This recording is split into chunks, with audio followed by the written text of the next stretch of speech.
warahmatullahi taala wabarakatuh. Apa khabar semua? Diharapnya semua dalam keadaan sihat walafiat. InsyaAllah, saya Nurhaisa Haji Abu Bakar 21 LP 016 akan mengkongsikan satu tajuk daripada resensi buku How to Win Friends and Influence People, iaitu An Easy Way to Become a Good Conversationalist. Sebelum kita pergi dengan lebih lanjut, sedikit pengenalan mengenai buku ini. Terbitan pertama buku ini ialah pada tahun 1937. Bermula daripada itu, buku ini mendapat sambutan yang sangat menggalakkan sehingga laris terjual lebih daripada 15 juta salinan dan telah diterjemahkan kepada beberapa jenis bahasa. Manakala penulis buku ini iaitu Dale Carnegie merupakan seorang penulis dan juga seorang pensyarah.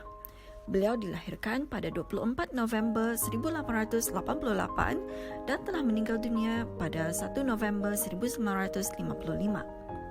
Sepanjang hayat beliau telah banyak menerbitkan buku-buku dan salah satu karya beliau yang juga mendapat sambutan yang sangat luar biasa ialah How to Stop Worrying and Start Living yang telah terjual lebih daripada 16 juta salinan.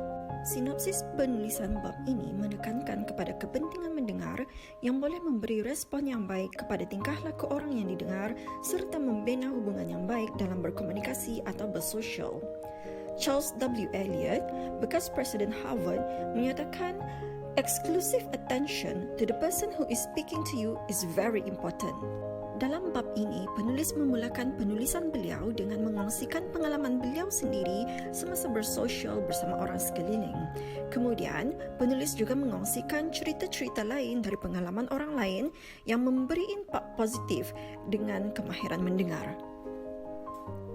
Salah satu cerita yang beliau kongsikan di dalam penulisan beliau ialah semasa beliau menghadiri sebuah majlis makan malam yang mana beliau telah berkomunikasi bersama dengan seorang botanis yang berlangsung sehingga beberapa jam walaupun beliau bukanlah seorang yang arif dalam bidang tersebut.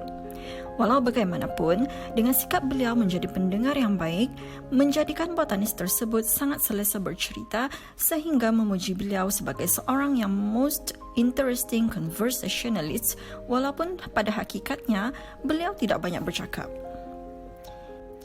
Ini membuktikan bahawa dengan hanya memberikan perhatian yang sepenuhnya kepada botanis tersebut menjadikannya sangat selesa, menyukai dan menyenangi beliau. Cerita seterusnya yang penulis kongsikan ialah mengenai dengan bagaimana seorang pelanggan New York Telephone Company yang sering membuat aduan tidak merasa puas hati dengan langganannya, marah, merasa tidak adil sehingga mengeluarkan kata-kata sumpahan, tidak mahu membayar, tidak mahu melanggan dan bertindak menyaman syarikat tersebut boleh berubah dengan layanan yang baik daripada wakil syarikat yang bertindak sebagai troubleshooter. Dengan tindakan wakil syarikat tersebut melayan segala aduan daripada pelanggan tadi selama beberapa sesi dengan penuh sabar dan simpati, membuatkan pelanggan merasa dihargai sehingga merubah respon dan tindak balas pelanggan menjadi lebih positif. Pelanggan tersebut seterusnya menjelaskan segala bayaran dan meminta maaf serta menarik balik saman terhadap syarikat tersebut. Walaupun contoh-contoh yang diberikan dalam penulisan ini telah lama, akan tetapi ia masih boleh difahami dan dikaitkan dengan masa kini. Selain daripada itu, contoh-contoh yang diberikan merangkumi semua golongan dan lapisan masyarakat dengan jalan cerita yang jelas dan memfokuskan tentang bagaimana cara pergaulan atau komunikasi yang baik.